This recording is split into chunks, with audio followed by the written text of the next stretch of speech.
robarle tiempo, a Óscar, vamos a hacer una muy pequeña introducción del motivo por el cual nos estamos congregando hoy, contarles un poquito de qué se trata, y sin más demora, hacer una pequeña introducción del extenso currículum de Óscar para dar inicio a este primero de los diálogos.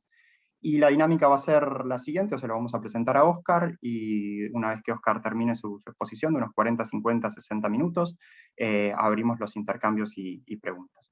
Pero antes de iniciar con eso, yo quería comentar un poquito de qué va el espacio este que estamos inaugurando con Óscar, del ciclo de conversaciones, con el cual estamos como reiniciando un proceso para retomar algo que es muy característico y propio del Club de Roma a nivel internacional, que es justamente lo de tratar de propiciar el diálogo y la reflexión mediante la promoción de un ejercicio de discernimiento bastante crítico de la realidad, pero teniendo siempre al mismo tiempo una actitud muy proactiva. Es decir, que ese ejercicio de discernimiento escape a la sola crítica y proponga también abordajes alternativos. Abordajes alternativos que, por supuesto, son muy deseables, pero fundamentalmente muy posibles. Aunque también sabemos que, aunque sean posibles, no son fáciles de concretar.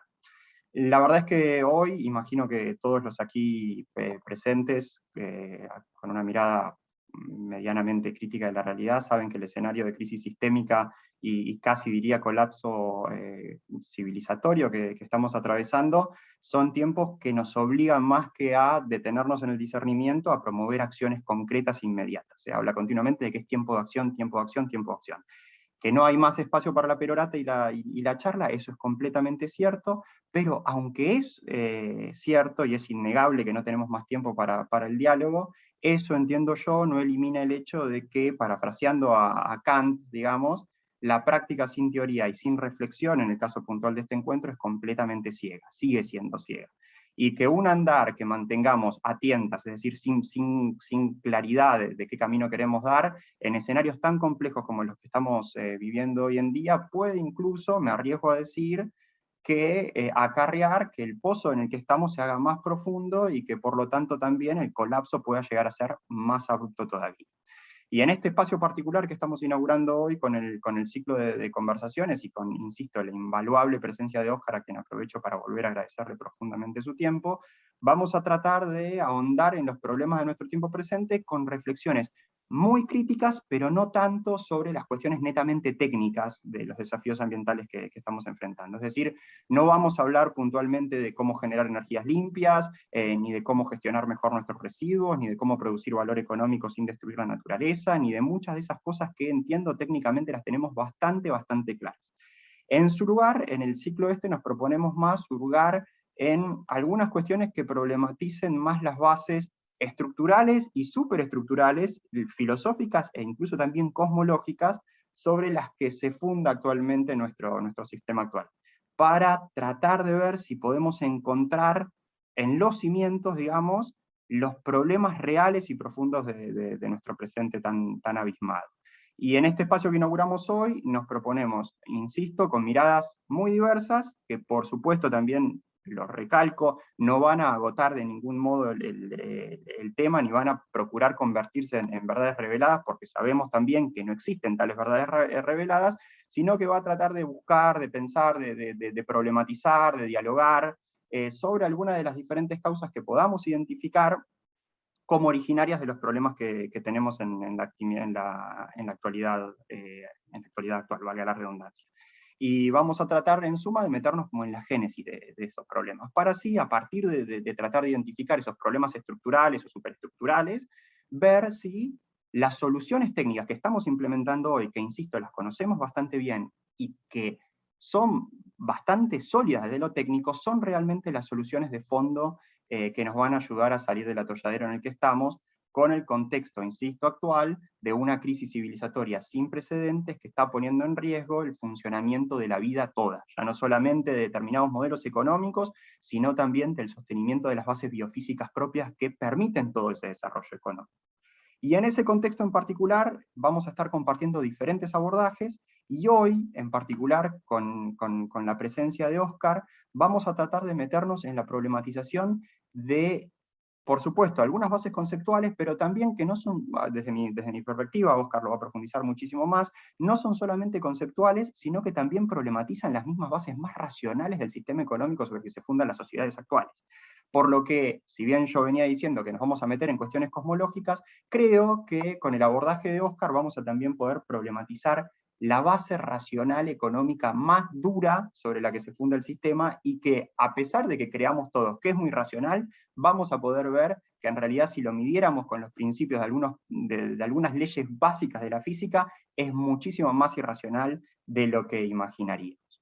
Así que, sin más, volviéndole a agradecer profundamente a Oscar el tiempo que nos está regalando hoy, que esperamos sea el primer paso de muchos pasos a futuro en el que podamos incluso, ya se lo adelanté a Oscar y me atrevo a volver a hacerlo público aquí, poder desarrollar un seminario específico sobre economía ecológica.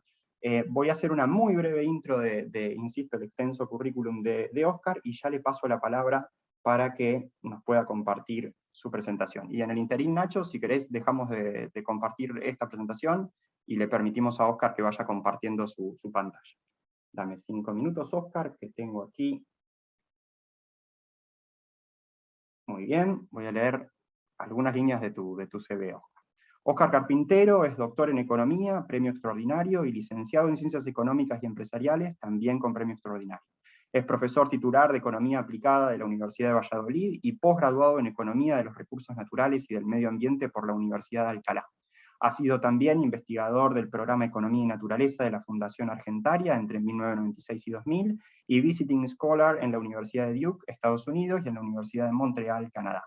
Durante los últimos años, entre libros, artículos en revistas académicas, científicas y capítulos de libros, ha escrito más de medio centenar de trabajos sobre economía ecológica y metabolismo económico, sostenibilidad ambiental de la economía española, energía y dinámica de sistemas o comercio de medio ambiente. Y para nosotros, desde el espacio también que coordinamos en la Universidad Nacional de Rafaela y con la Diplomatura de Desarrollo Ecosistémico y Economía Circular, ha sido una fuente incansable de materiales y recursos para compartir con todos los que hacemos esa diplomatura. Así que, Oscar, sin más, te paso la palabra y te vuelvo a agradecer muchísimo el tiempo, y te escucho muy atento igual que todo. Muchas gracias. Bueno, pues muchas gracias, Gonzalo. Buenas tardes a todos y a todas, y agradezco de verdad la invitación de Gonzalo y del capítulo argentino del Club de Roma para participar en estas conversaciones y en este ciclo. La verdad que es un placer, y espero que podamos compartir en este rato las inquietudes que ahora mismo pues creo que son inquietudes transversales que nos preocupan a todos, y que seguramente que aprenderemos mutuamente de ese ejercicio de compartir, ¿no? Había planteado la charla, la presentación, básicamente intentando abarcar 2 o 3 aspectos, ¿no? En primer lugar, me parecía importante, a modo de introducción, recordar algún dato y alguna efeméride que creo que es relevante. Luego, en segundo lugar, me gustaría brevemente, por lo menos, hacer una comparativa de cómo representan las relaciones entre economía y naturaleza, el enfoque de la economía ecológica y la economía convencional, para que veamos hasta qué punto las lentes con las que miramos la realidad pues también condicionan el diagnóstico y condicionan también las políticas para hacer frente a los problemas, ¿no? A partir de ahí, me parece que es básico que en la situación actual, y esto es un elemento fundamental de la economía ecológica, recordemos algunos de los límites ecológicos que todavía existen y han existido y existen a la expansión del sistema económico, y me voy a centrar en 2 que tienen que ver, en primer lugar, con los recursos, con el pico del petróleo, el peak oil, y en segundo lugar con los residuos, que es el cambio climático, ¿no?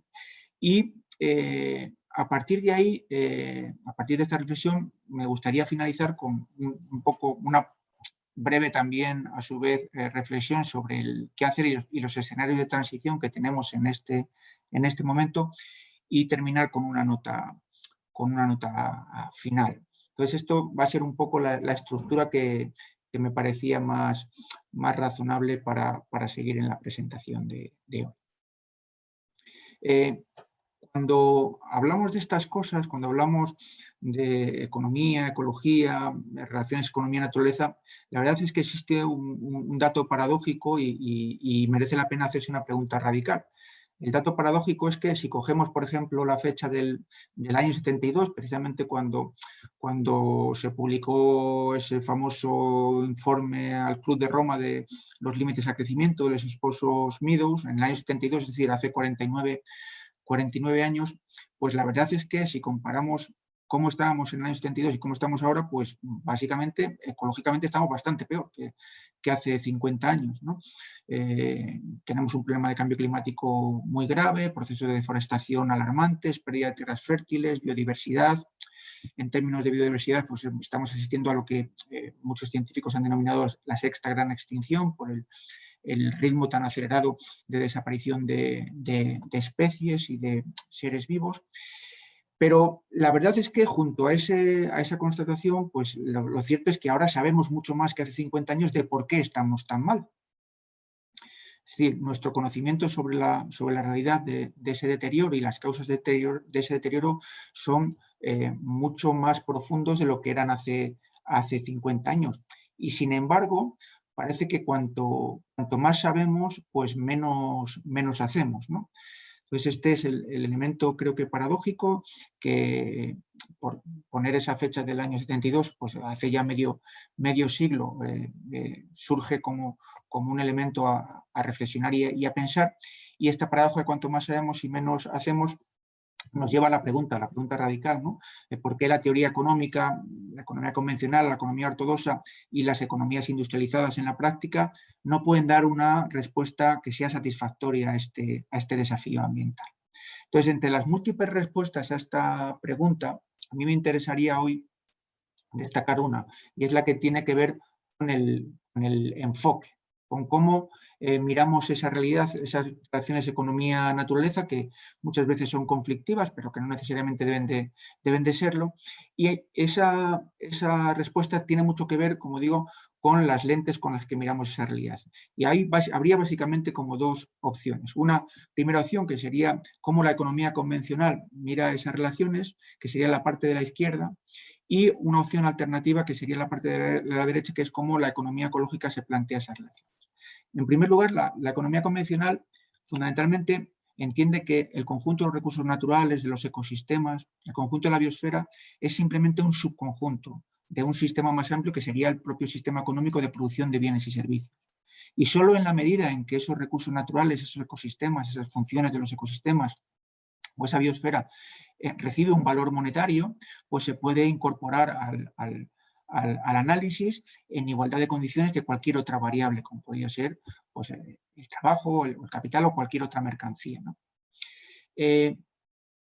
Sin embargo, para la economía ecológica, la forma de medir a las relaciones economía-naturaleza es bastante diferente. Es más bien el sistema económico, el que es un subsistema de un sistema más amplio, que es el conjunto de la biosfera, y de hecho ese sistema económico es un subconjunto de la biosfera, que es un sistema mayor o jerárquicamente superior, porque parece obvio que ese sistema económico, o lo que hagamos, cómo produzcamos y cómo consumamos, no puede ir en contra de las leyes que gobiernan el sistema superior, que es la biosfera. De hecho, el sistema económico básicamente lo que hace de manera normal es, para producir esos bienes y servicios, es intercambiar energía y materiales con esa biosfera, y luego, como consecuencia de esa producción de bienes y servicios, es excretar o verter los residuos a esa misma naturaleza o a esa misma biosfera. Es decir, son unas relaciones entre dos sistemas que son abiertos. Pero el elemento fundamental es que el crecimiento de este sistema económico, como veis en el dibujo, la ampliación de ese subsistema o ese subconjunto está limitada por las dimensiones del sistema jerárquicamente superior.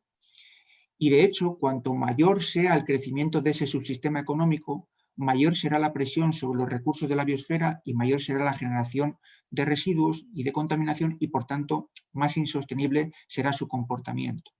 Cosa que en la representación de la izquierda, el aumento del sistema económico en principio no presentaría ningún límite, ¿no?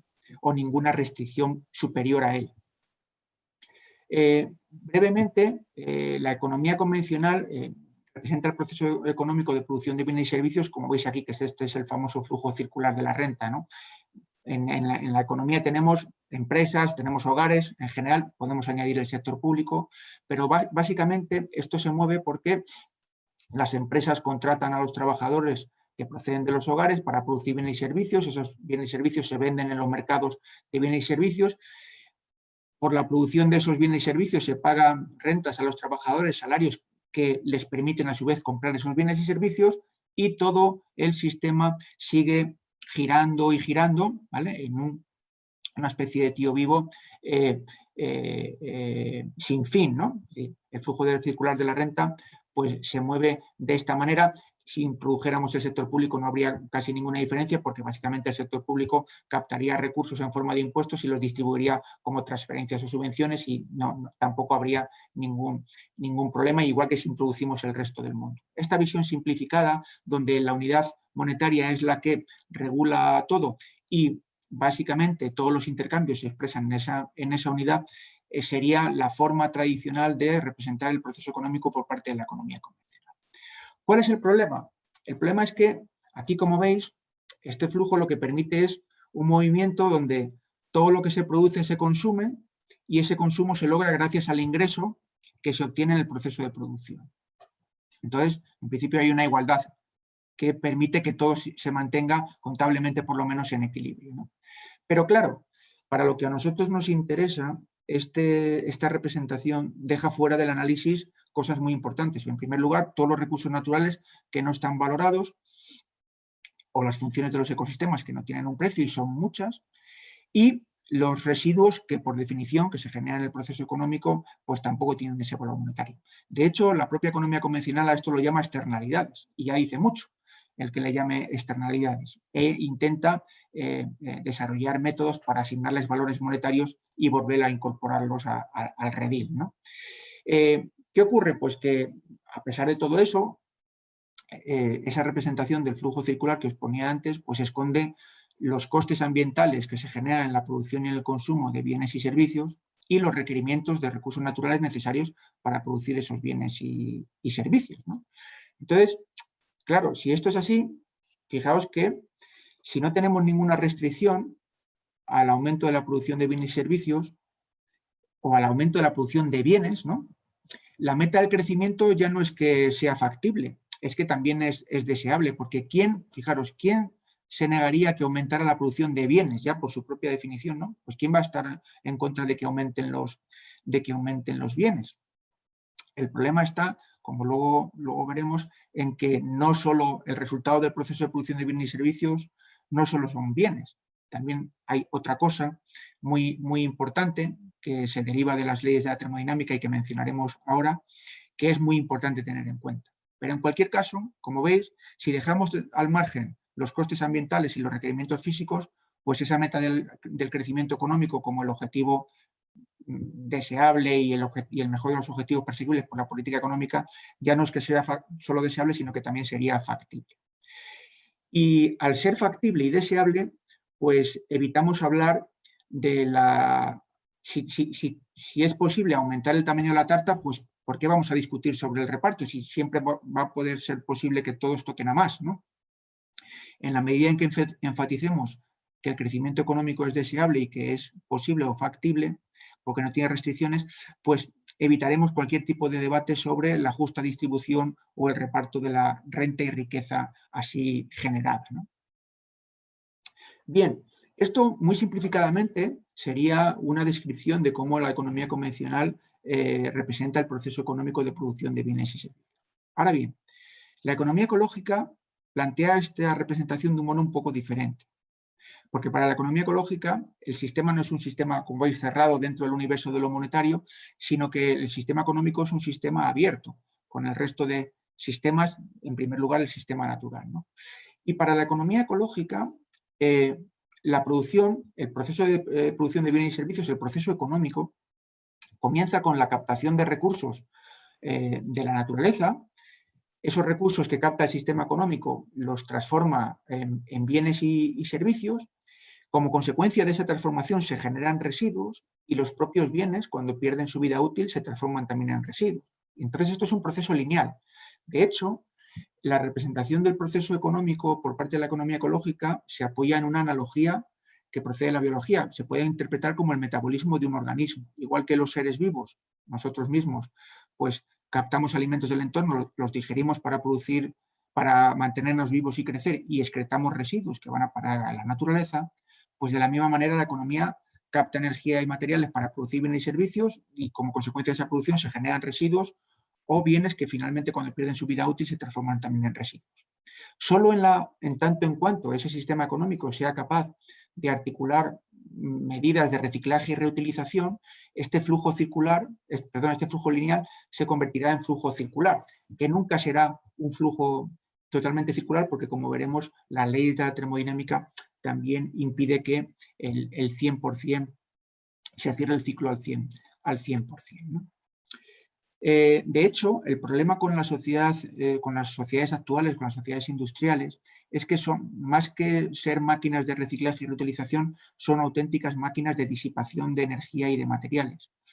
En la actualidad, a nivel mundial, apenas un 6%, fijaros esto que aparece aquí, apenas un 6% de todo lo que entra al sistema económico en forma de recursos naturales, energía, materiales, esto que veis aquí, apenas, como digo, un 4% vuelve a entrar en forma de reutilización y reciclaje. Es decir, que 4 gigatoneladas sobre 62, pues en torno al 6,4% de los materiales que utilizamos vuelven otra vez al sistema, lo cual quiere decir que el otro 94% pues acaba en vertederos o, o directamente disipado en forma de calor. Es decir, que lejos de acercarnos a esa economía más o menos circular a nivel mundial, pues nuestro comportamiento económico de producción y consumo de bienes y servicios pues se aleja, como veis, bastante. Para desarrollar esta forma de contemplar el proceso económico, creo que merece la pena, por lo menos, atender o mencionar un par de pilares que constituyen este análisis de la economía ecológica, y esos pilares se asientan sobre dos disciplinas de las ciencias naturales, que son la termodinámica y la ecología. Tened presente que la economía ecológica es un enfoque que ya desde su nacimiento es un enfoque transdisciplinar. Siempre se apela a que hay que ser interdisciplinares, multidisciplinares, transdisciplinares. Bueno, pues la economía ecológica es la fusión de dos conjuntos de científicos descontentos. Por una parte, economistas descontentos con la economía convencional, pero por otra parte también físicos y ecólogos descontentos no solo con la economía convencional, sino con la forma en que sus disciplinas también estaban progresando, evolucionando al margen del impacto de la especie humana sobre el planeta. En ecología ya sabéis que hasta hace muy recientemente la única especie que no se estudiaba sistemáticamente era la especie humana, a pesar de ser la especie que tenía mayor impacto sobre los ecosistemas. Se estudiaban todas las especies y en muy poca medida se estudiaba la especie humana. Bueno, pues de esas insatisfacciones de ecólogos y físicos, termodinámicos y de economistas, pues surge un poco la economía ecológica. Y entre sus herramientas básicas, conceptuales y metodológicas están algunas enseñanzas de la termodinámica y de la ecología, ¿no? Por ejemplo, esta forma de representar el proceso, la forma de representar el proceso económico por parte de la economía convencional, pues básicamente está al margen de las dos leyes de la termodinámica que vosotros y que todos conocemos desde que nos las explican desde pequeñitos, ¿no? La primera ley de la termodinámica es que la energía y la materia no se crean ni se destruyen, solo se transforman, y que lo que entra como recursos, pues al final saldrá en las mismas cantidades como residuos, y que en esa transformación ese recurso, la energía y los materiales pierden calidad, ¿de acuerdo? Dejan de ser aprovechables por parte de la especie humana. Por ejemplo, cada vez que quemamos una tonelada de carbono o de petróleo, pues al principio y al final hay la misma cantidad de energía. Lo que pasa que una vez que lo quemamos, pues ni las cenizas ni los gases los podemos volver a convertir otra vez en una tonelada de carbón o un barril de petróleo. Se degradan irreversiblemente. Es decir, después del proceso, nuestra capacidad para aprovechamiento disminuye considerablemente. Y eso es básicamente por la acción de la segunda ley o la ley de la entropía.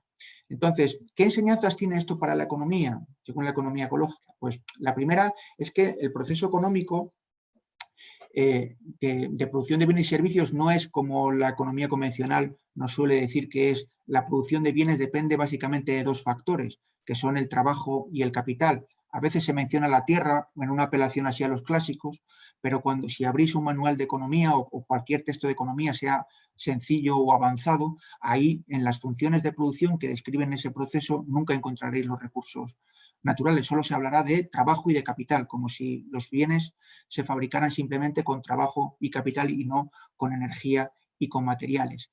Entonces, la economía ecológica lo que subraya es que el proceso económico es, desde el punto de vista físico, una transformación de recursos de baja entropía, es decir, muy aprovechables por la especie humana, en residuos de alta entropía. Es decir, y es imposible que sea de otra manera. Por eso, precisamente, el proceso de producción no solo produce bienes, no solo producimos, si queréis, una mesa, un coche o un teléfono cuando se producen esos bienes. También, y de manera inevitable, se generan residuos, entonces, y contaminación, y es imposible no hacerlo. Con lo cual, el proceso de producción no es un proceso de producción simple, que solo se generan bienes, sino que es un proceso de producción conjunto de bienes y, entre comillas, si queréis, males. Solo si tenemos en cuenta esto, podremos llegar a la conclusión de que a lo mejor algunas cosas no merece la pena que las produzcamos. Algunos bienes no merece la pena que los produzcamos. ¿Por qué? Pues porque a lo mejor la contaminación, los residuos o los costes ambientales superan los beneficios de ese bien. Pero como en la representación de la economía convencional, de los procesos de producción de bienes y de servicios, no se incorpora este elemento, que también se generan residuos y contaminación, pues directamente siempre es beneficioso, siempre es algo que merece la pena perseguir el incremento de la producción de bienes, porque ni siquiera los males o la contaminación aparecen en línea de cuenta. Y en tercer lugar, una tercera enseñanza importante tiene que ver con que, como consecuencia de la ley de la entropía y que como consecuencia de que cada vez que quemamos una tonelada de carbón ya no la podemos volver a quemar, o una tonelada de petróleo ya no la volvemos a poder quemar, o cuando se disipan de manera infinitesimal micras de cobre, hierro o de cualquier otro metal, pues esa acción de la entropía lo que hace es convertir más escaso ese bien, ese material, esa sustancia o ese recurso. De modo que la entropía al final está en la raíz de la propia escasez económica. Y esto es algo que en general pues los economistas no tienen en cuenta. Esto lo puso de manifiesto de manera muy lúcida Georgescu Regen, un economista ecológico rumano, y son tres grandes enseñanzas para la economía, porque nos permiten desde el principio tener en cuenta qué es lo que pasa en todo el proceso. Además de esto, las leyes de la termodinámica, fijaros que ponen de manifiesto que existen restricciones a la expansión de la economía, del sistema económico dentro de la biosfera. Por ejemplo, tenemos límites al aprovechamiento de los recursos naturales porque si ese aprovechamiento experimenta un crecimiento exponencial, pues no, en un mundo como el nuestro, en un planeta como el nuestro, acotado territorialmente y en términos espaciales, pues no es viable. Y aquí pues surgen varios ejemplos. Recordad la parábola del grano de trigo cuando se inventó el ajedrez, ¿no? Que aquello de que el que inventó el ajedrez pues le dijo al emperador pues que querría en pago al invento del juego que tanto le gustaba al emperador, pues un grano de trigo por la primera casilla, 2 granos de trigo por la segunda, 4 por la tercera, 8 por la cuarta, es decir, que cada casilla posterior duplicaba la cantidad anterior en un crecimiento exponencial, ¿no? En 2 a la 64. Y bueno, pues cuenta la leyenda, ¿no? Que a las pocas casillas ya, mucho antes de llegar a la mitad del tablero, ya se habían acabado la cosecha de grano, ¿no? De hecho, ahora mismo pues tampoco tendríamos suficiente para llenar todo el tablero. En el crecimiento exponencial de un solo grano de trigo. Lo mismo podríamos decir del crecimiento, por ejemplo, de la población. A razón de una persona por metro cuadrado, en la casilla 46 ya habríamos ocupado toda la superficie terrestre del planeta. Eso con el crecimiento exponencial de una persona, ¿no? Y lo mismo, por ejemplo, con los coches, con un coche.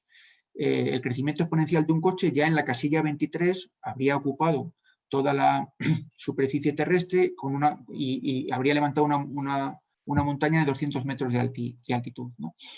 Bien, primera restricción importante. Segunda restricción importante. Por ejemplo, para evitar un poco los fenómenos de disipación y de incremento de los residuos consecuencia del proceso de producción de bienes y servicios, las actividades de reciclaje y de recuperación son frenos a ese proceso, ¿no? Pero el reciclaje completo es imposible, y nos lo dicen las propias leyes de la termodinámica, porque siempre en esa transformación se generan pérdidas.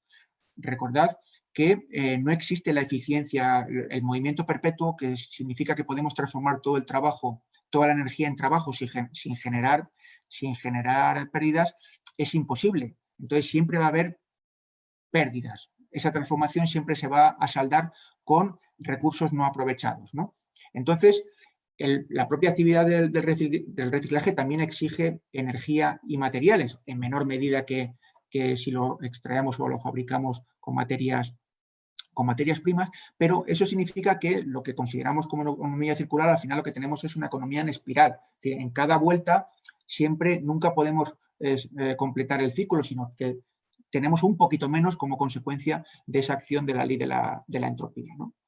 Y, por último, una enseñanza que creo muy, muy interesante para los economistas es que la termodinámica establece límites al progreso tecnológico y a la eficiencia, precisamente porque nunca vamos a obtener una máquina que sea eficiente al 100%, porque si no tendríamos ese movimiento perpetuo, ¿no?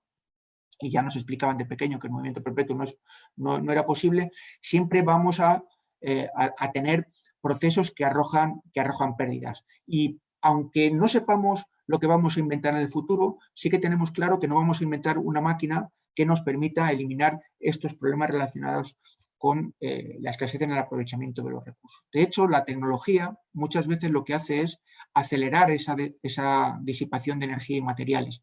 Fijaros, por ejemplo, ahora mismo en los yacimientos de petróleo. Ahora mismo se puede perforar a 3.000 metros, 4.000 metros, varios kilómetros, ¿no? Como consecuencia de la tecnología. Hace 30, 40, 50 años pues no se podía perforar tan profundamente. ¿Eso significa que tenemos más recursos? Bueno, eso significa que los recursos que ya existen en la corteza terrestre lo podemos disipar a una velocidad mucho mayor. Y de hecho eso es lo que ha ocurrido. Es decir, que al final la tecnología, más que incrementar los recursos, lo que hace es permitir que esa transformación, permitir que esa disipación se haga a mayor velocidad. Y eso, por desgracia, suele ocurrir, ¿no? Bueno, habiendo hecho esta pequeña introducción a lo que sería un poco una caracterización de las dos visiones, ¿no? Tenemos que tener muy en cuenta lo que hemos estado diciendo de la economía ecológica, porque en el análisis de los límites a la expansión del sistema económico que tenemos en la actualidad va a ser muy, muy revelador, ¿no? Pero antes de ello, creo que merece la pena reflexionar un poco sobre dos asuntos importantes. En primer lugar, ¿cuál es el objetivo de cualquier sistema económico? Bueno, pues en primer lugar, seguramente que la mayoría de vosotros, si os dijera que para qué tenemos en la sociedad organizado un sistema de producción de bienes y servicios, pues muchos de vosotros diríais que básicamente para satisfacer las necesidades de la población, y sería un objetivo realmente deseable, y es un objetivo que se tiene en cuenta obviamente, ¿no? Pero también algunos podrían decir que el objetivo del sistema económico es básicamente maximizar los beneficios de aquellos que se dedican a producir esos bienes, en este caso mercancías que se venden en los mercados. Según elijamos uno u otro, las consecuencias son muy, muy diferentes, pero asumamos de momento que nuestro objetivo es satisfacer necesidades, ¿no? Bueno, pues, ¿cuáles son los medios que tiene el sistema económico para realizar eso? Pues básicamente dos. Uno, aumentar el tamaño de la tarta, es decir, si tenemos que satisfacer las necesidades de la población, pues incrementemos el número de bienes y servicios, y eso es básicamente el crecimiento del Producto Interior Bruto. Y la otra posibilidad para cumplir ese objetivo de satisfacer las necesidades sería la redistribución de lo ya existente, de la renta y la riqueza y los recursos ya existentes, ¿no? Bueno, ¿Cuál es el problema con el primer medio? Con el crecimiento, pues que ya sabemos, y la investigación, yo creo, socioeconómica de los últimos 30 y 40 años ha puesto en relieve que ese proceso de aumento de la producción de bienes y servicios, en muchas ocasiones, y a partir de determinados niveles, genera costes sociales, ambientales y ambientales importantes y choca, como veremos, con límites a su expansión. De hecho, algunos de los problemas asociados a ese incremento del Producto Interior Bruto, sobre todo en el caso de los países ricos, han desencadenado problemas ambientales globales como cambio climático, contaminación atmosférica, contaminación hídrica y escasez de agua dulce, pérdida de diversidad biológica, erosión, generación de residuos, etc., ¿no? Con un elemento o con un rasgo importante a tener en cuenta, es que todo esto se ha generado con desigual responsabilidad según los países.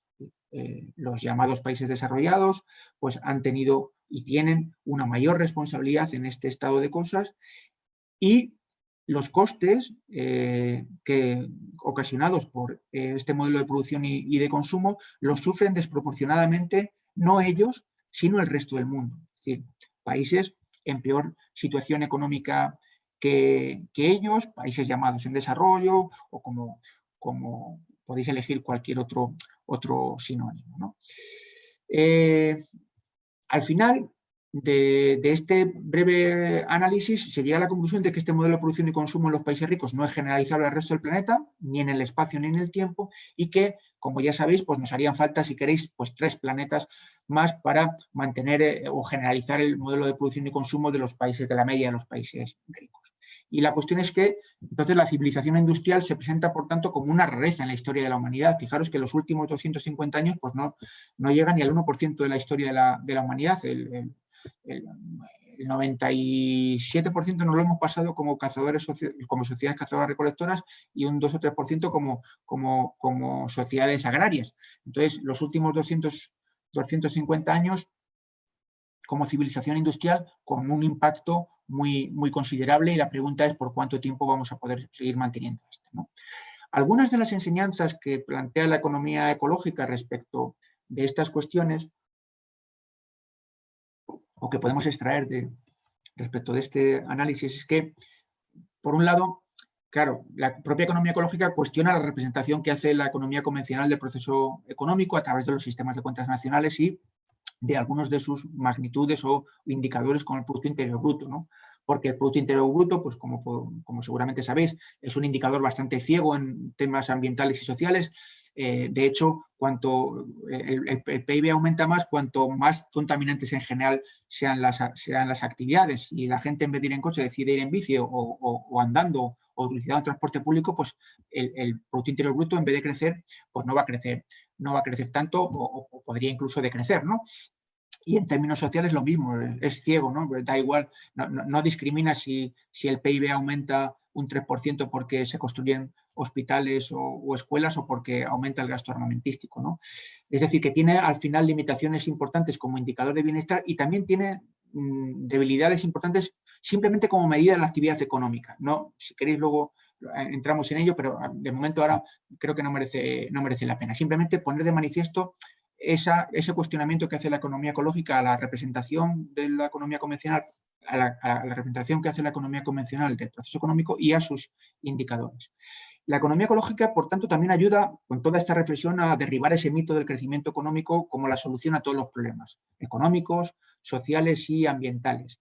En el caso de los países ricos somos sociedades adictas, y una buena parte también del resto del mundo, al crecimiento económico, al PIB, crecimiento del Producto Interior Bruto y al consumo, aunque la investigación socioeconómica de las 3 o 4 últimas décadas haya puesto en relieve las limitaciones tanto sociales como ecológicas de esta estrategia.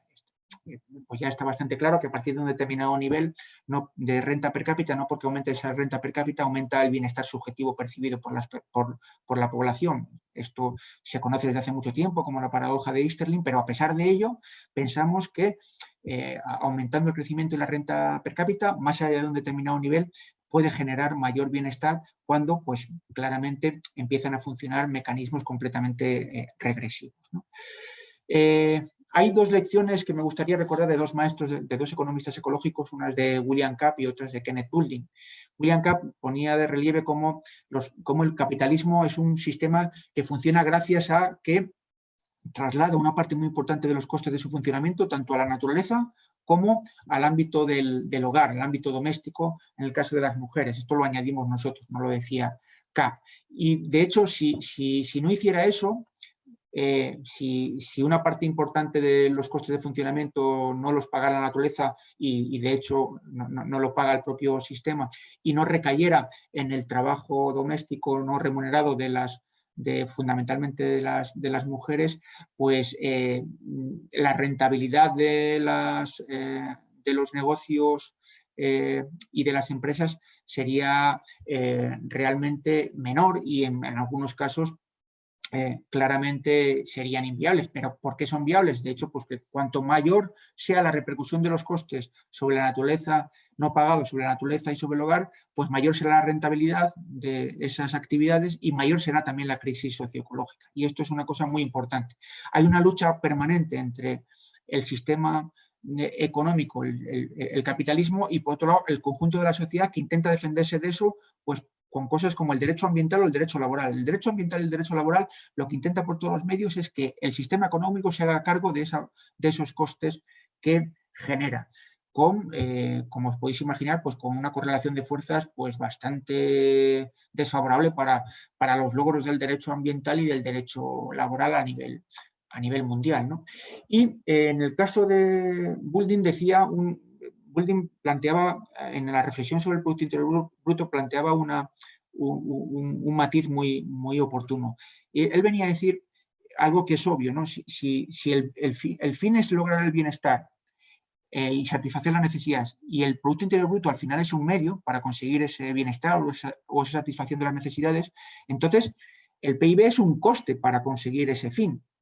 Y como tal coste, lejos de maximizarse, debería minimizarse. De ahí que el propio Kenneth Boulding hablara de que, en vez de hablar de Producto Interior Bruto, deberíamos hablar de coste interior bruto, ¿no?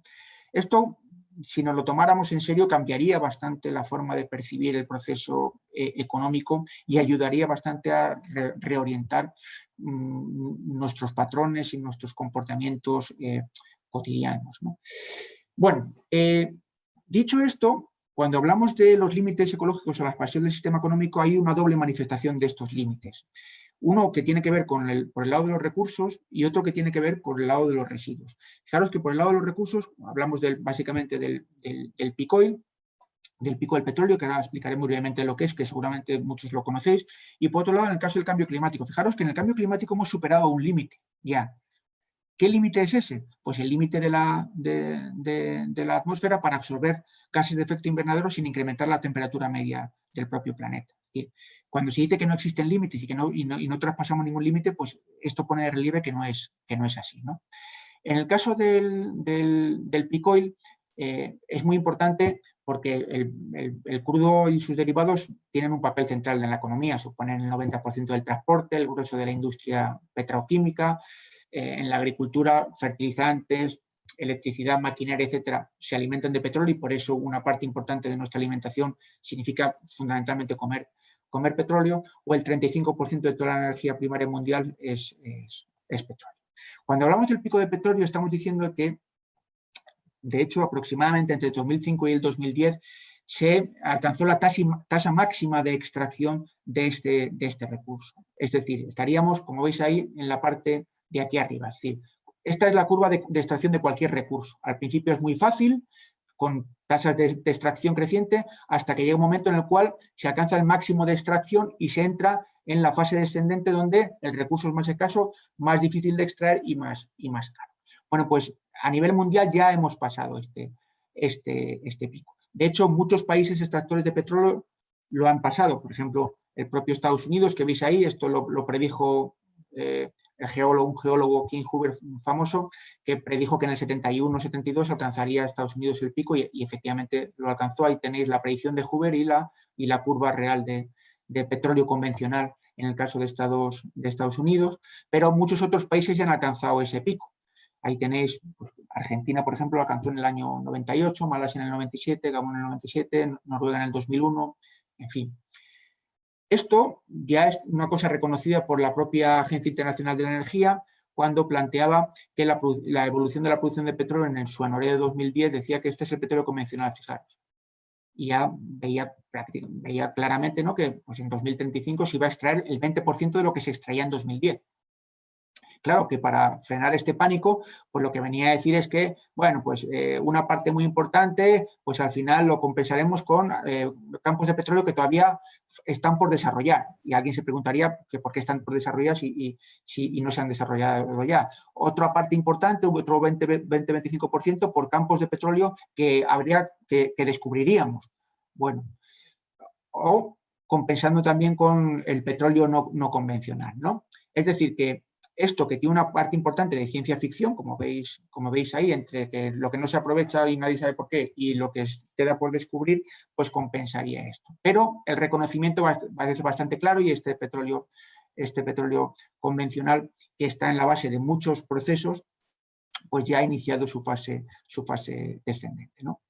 Esto genera un contexto de inestabilidad de precios importante, ya lo habéis visto, ¿no? La volatilidad es muy grande y implica que no quepa excluir escenarios de colapso. Va a tener efectos importantes sobre el transporte, lo está teniendo, sobre el comercio. El grueso del comercio internacional es marítimo, es por barco, y ya os anticipo, lo sabréis, que ni los barcos, ni los aviones, ni los camiones se pueden electrificar. Una cuestión de que las baterías ocuparían más de la mitad de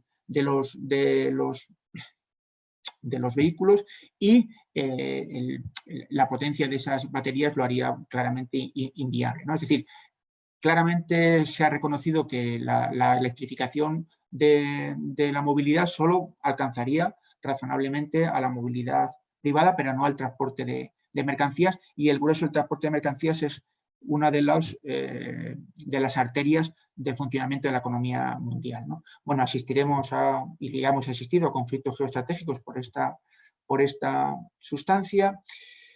Cada vez los países extractores de petróleo van a tener un conflicto entre si extraen para consumo propio o extraen para exportación.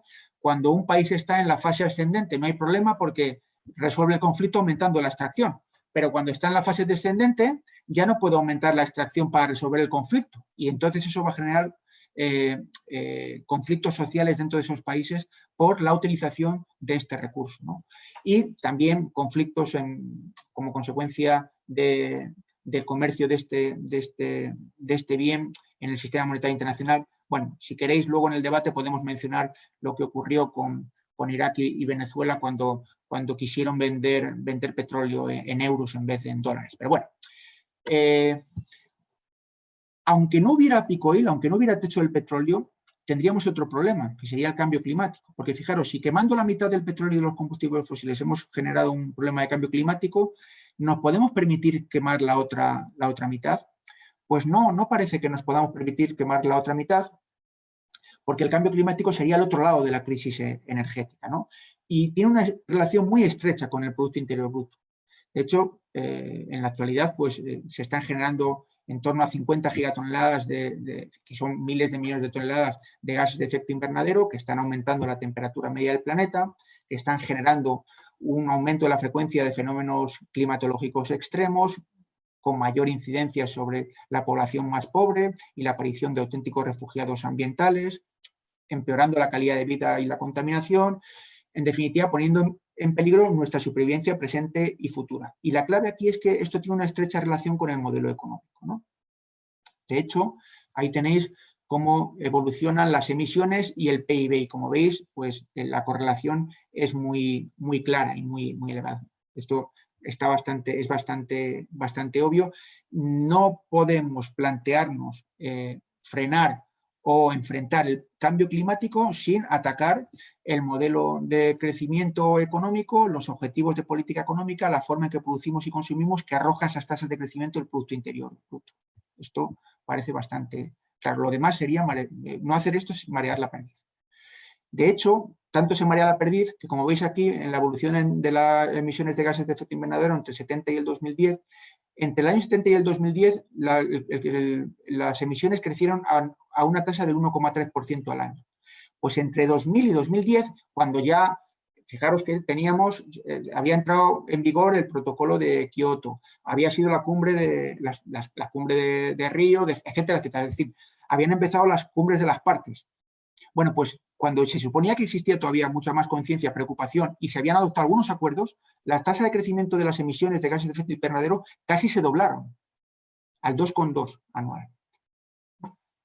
Entonces, esto dice mucho del sentido ceremonial con el que se enfrenta este problema a escala internacional, ¿no? De hecho, ya hay un consenso bastante claro por parte del Panel Internacional sobre el Cambio Climático que deberíamos de reducir entre un 41 y un 72% las emisiones en 2050 respecto del año 2010 y cumplir el Acuerdo de París. En el gráfico de la izquierda tenéis lo cerca que estamos ya de los 1,5 grados, que es el umbral que ya se ha acordado como umbral crítico que no deberíamos de superar y nunca llegar a más de 2 grados. Y aquí tenéis la senda de reducción de las emisiones que tendríamos que emprender desde justo ahora, desde 2020, para cumplir ese objetivo, un poco más tarde del 2050. Fijaros que esto supone reducciones del 7 y el 8% anuales. Si queremos verdaderamente cumplir con ese acuerdo.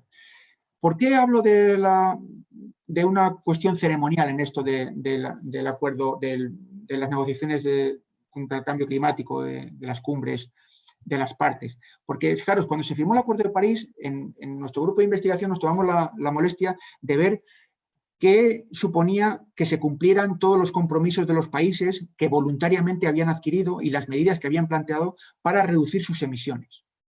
Bueno, pues lo hicimos con las 161 iniciativas de los países, la Unión Europea iba conjunta y, claro, cada uno proponía medidas como ellos estimaban. A veces eran reducciones absolutas, otras eran reducciones en términos de PIB, de una manera o de otra, ¿vale? Bueno, pues como en general no se cumplen los compromisos, los países dicen que van a hacer algo y no lo cumplen, pero si se cumplieran todos los compromisos que ahí se ponían, la paradoja era que las emisiones no se reducen, sino que aumentarían casi un 20%.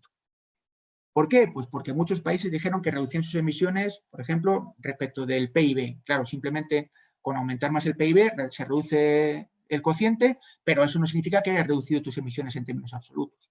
Y esto lo hicieron varios países, plantearon sus objetivos como reducciones en términos relativos. Y otros proponían medidas que, lejos de frenar, pues también incrementaban. Es decir, que nadie se preocupó por si esos planes eran coherentes con el objetivo global. Y cuando alguien se preocupa de verlo, pues llega a la conclusión de que efectivamente, lejos de reducir la temperatura, pues se incrementaría la temperatura en torno a 3 o 4 grados en 2050. Bueno, para que veáis que el análisis que hicimos en 2018 pues no iba muy desencaminado, en la COP26 se va a llevar un documento de Naciones Unidas que acaba de presentar hace 3 días con la evaluación de las iniciativas de los países. Bueno, pues esa evaluación muestra de manera muy preocupante que para el 2030, si se cumplen todas esas iniciativas, se incrementarían las emisiones un 16%, cuando ya se tenían que empezar a reducir.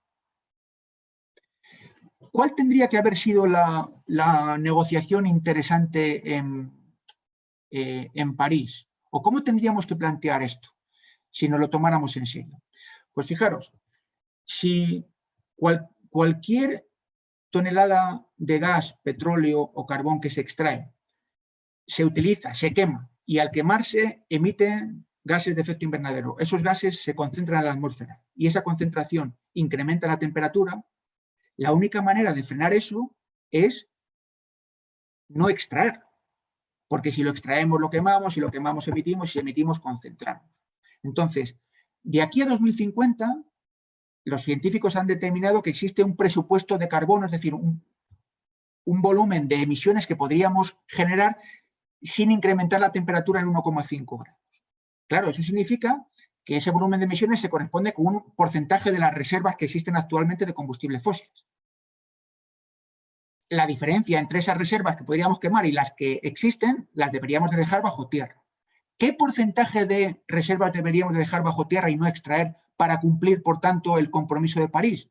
Pues recientemente se ha actualizado un informe, un estudio que se hizo en 2015, pero aquí acaba de salir, justo también hace una semana, y se llega a la conclusión de que si nos tomamos en serio cumplir con el escenario de 1,5 grados de incremento de la temperatura en 2050, fijaros que tendríamos que dejar bajo tierra sin extraer el 58% del petróleo, de las reservas de petróleo, casi el 60% del gas y casi el 90% del carbón.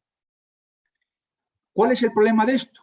Pues que ese carbón, ese gas y ese petróleo son activos de compañías privadas y también de estados.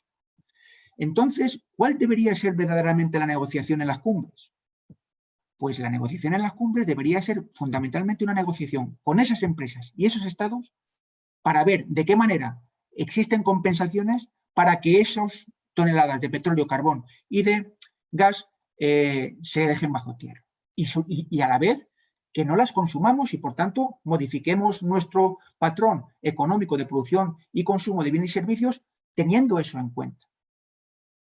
Todo lo que no sea eso, y fijaros que me apetece muy poco plantear una negociación con compañías y con estados que muchas veces han mostrado un comportamiento casi, bueno, de delincuencia ambiental y han generado un deterioro muy importante.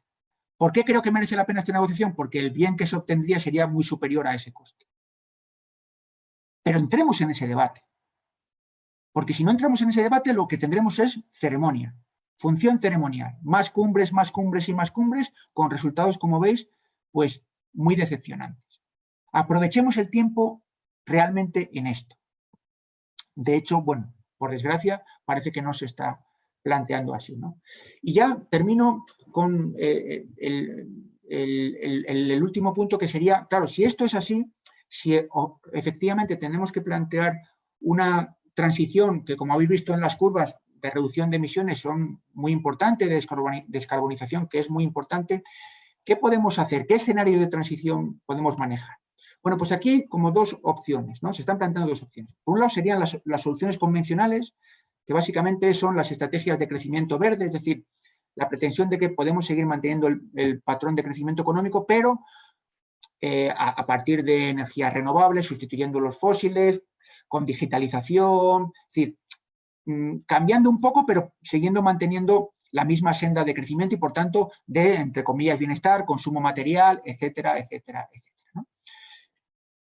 Las estrategias de Green New Deal o Pacto Verde, que se están apoyando mucho en esa estrategia de crecimiento verde, que básicamente, aunque tienen algunas diferencias, hay dos grandes proyectos de Green New Deal, que es el europeo y el norteamericano, y el norteamericano, que siguen siendo propuestas, el europeo ya se ha aprobado como tal y está empezando a desplegarse, pues tienen, sobre todo el estadounidense, la propuesta del estadounidense original tenía elementos, si queréis, no solo ambientales o energéticos, y ecológicos, sino también sociales interesantes. Otra cosa es cómo se ha descafeinado luego, ¿no?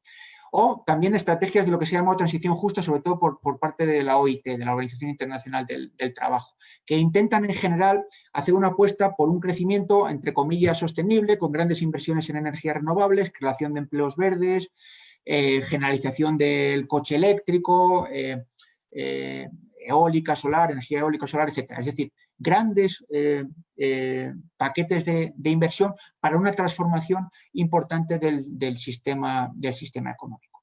Claro, el asunto es que en este tipo de soluciones más o menos convencionales, un aspecto básico es la de sustituir los combustibles fósiles por energías renovables. Y aquí hay que decir ya muy claramente que no es posible ni es factible, y luego si queréis lo argumentamos un poco más en el debate, plantear que podamos sustituir el actual nivel de consumo energético de combustibles fósiles por fuentes renovables.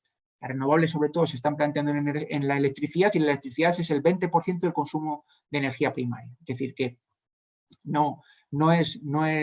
eso no es factible, claramente no es factible, y siempre y cuando queramos seguir manteniendo los mismos niveles de consumo y de utilización de recursos, lo cual estamos abocados entonces a plantearnos seriamente otra cosa. Ahora veremos un poco qué otra cosa. Estos planes, estas ideas son ideas interesantes, son buenas ideas, pero eran buenas ideas en los años 70 y en los años 80. Hemos perdido 30 años. No estamos en los años 80 y en los años, incluso ni siquiera en los 90.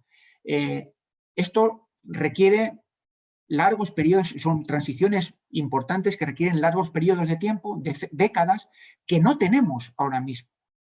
El tiempo que tenemos se cuenta por años, no por décadas. Y, por tanto, esto eran buenas ideas para los años 80 y los años 90, que tendríamos que haber llevado a cabo, esa transición hacia la sostenibilidad tendríamos que haber llevado a cabo en los años 80 y en los años, como mucho, en los años 90. Tiene una lógica de expansión importante y en vez de reducción. Todo esto se plantea siempre creciendo y creo que no es muy realista. Y pecan de un cierto optimismo tecnológico y además no tienen en cuenta que ese despliegue de las tecnologías renovables, la digitalización y la movilidad eléctrica choca con unos límites de materiales muy importantes. Por ejemplo, plantear que todos los coches sean eléctricos acabaría con las reservas de media docena de minerales muy importantes. Solo la movilidad eléctrica, para que veáis. Ya no estoy hablando ni de las placas solares ni de los molinos, ¿no? Entonces, si no reducimos la escala, si no asumimos que tenemos que, entre comillas, decrecer nuestra escala de producción de bienes y servicios, difícilmente podemos lograr esto. Además, daos cuenta que esas fuentes renovables, para su construcción y su despliegue de las infraestructuras, no las podemos construir a su vez con fuentes renovables, sino que tenemos que utilizar los combustibles fósiles. Combustibles fósiles que han entrado en pico. Entonces, vamos a tener que reservar una parte muy importante de combustibles fósiles para construir las nuevas infraestructuras renovables. Lo cual quiere decir que esos combustibles fósiles no los vamos a poder utilizar para otros usos. De modo que se aumenta el conflicto o el estrés sobre el resto de sectores productivos. Esto es lo que se conoce como la trampa de la energía. Y cuanto más rápida hagamos la transición, más combustibles fósiles vamos a utilizar y más emisiones vamos a generar, con lo cual va a tener también un efecto paradójico. Precisamente porque el tiempo que tenemos es muy limitado. Se nos ha pasado mucho el tiempo. Entonces, en ese sentido, creo que puede ser relevante plantear los escenarios de postcrecimiento, es decir, de cómo de verdad tenemos que pensar, no en crecimiento verde, no en sustituir los actuales consumos por fuentes renovables cuando no es factible, sino por contracciones de emergencia, sobre todo y empezando fundamentalmente por los países ricos.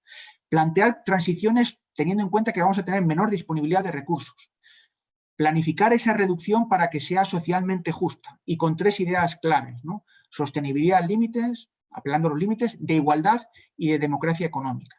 Creo que en ese aspecto sabemos cómo hacer muchas cosas. Antes, por ejemplo, Gonzalo en la presentación lo decía, ¿no? Sabemos cómo podemos alimentarnos sin comprometer la salud de las personas y de los ecosistemas con la agricultura ecológica. Sabemos cómo podemos diseñar las ciudades con un urbanismo ecológico que las haga habitables. Sabemos cómo producir minimizando, a través de mecanismos de ecología industrial, minimizando los residuos y los procesos. Es decir, sabemos hacer muchas cosas técnicamente, pero no para la misma escala que tenemos ahora mismo con combustibles fósiles.